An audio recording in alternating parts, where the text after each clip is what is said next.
ガール。この言葉の意味わかりますか？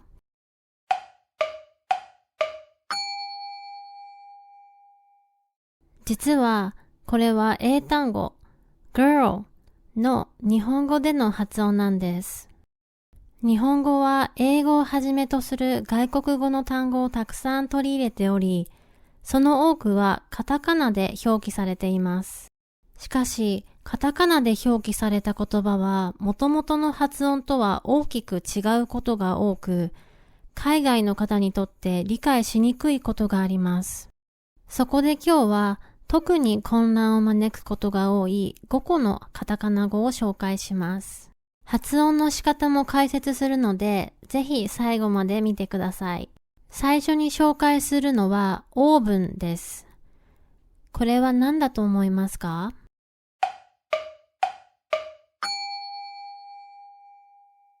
答えは英語の oven です。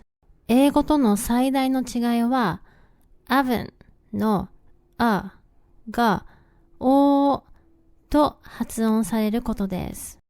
oven の a に一番近い日本語はあですが、綴りが o なので oven ではなく oven という発音が広まったのだと思います。このようにローマ字表記の通りに発音するカタカナ語は他にもたくさんあります。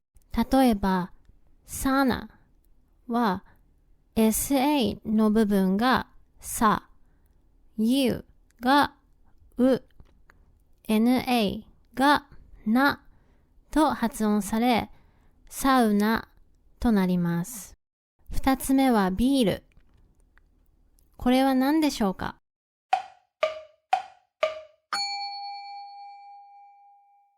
ビールは英語の beer の日本語発音です。BEE の部分が B と発音されるところまでは似ていますが、最後の R がルと発音される点が大きく違います。日本語ではんを除き、基本的に子音には母音をつけて発音します。ここでは子音 R に母音うをつけてると発音しています。日本語には R の音がないので、るのような音ではなくるとなります。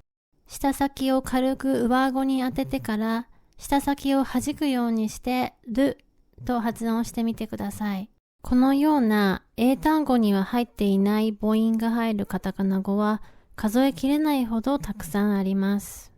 例えば、ボタン、サラダ、ベッドなどです。三つ目はマラソン。これは何だと思いますか？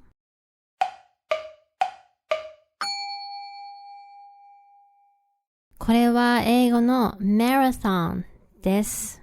マ、ラ、ンはローマ字表記通りの読み方ですが、th の音は日本語にはありません。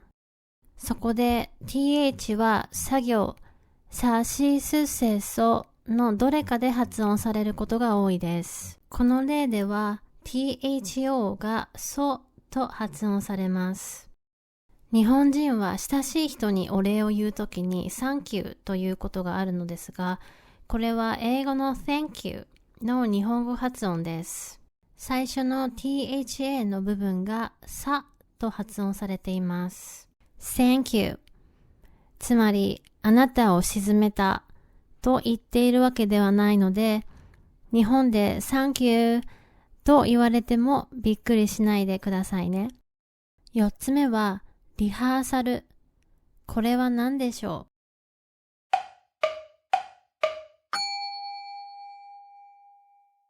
これは rehearsal のことです。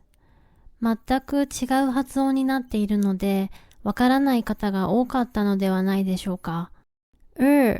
の音は日本語では通常あーと発音されるので、her は H にあーをつけてはーとなります。また、先ほどお話ししましたが、日本語では基本的に子音は母音と一緒に発音されるので、最後の L はうをつけてると発音します。ちなみに語尾の L はると発音されることが多いです。例えば、ゴール、チャンネルなどです。この動画の冒頭で紹介した girl もがに代替され G と合わせてが、そして最後の L がるとなり全体でガールと発音されていますね。5つ目はコーヒー。ヒントは飲み物です。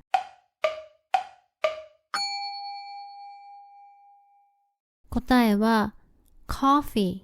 あの音は日本語ではおと発音します。K と合わさるとこうとなります。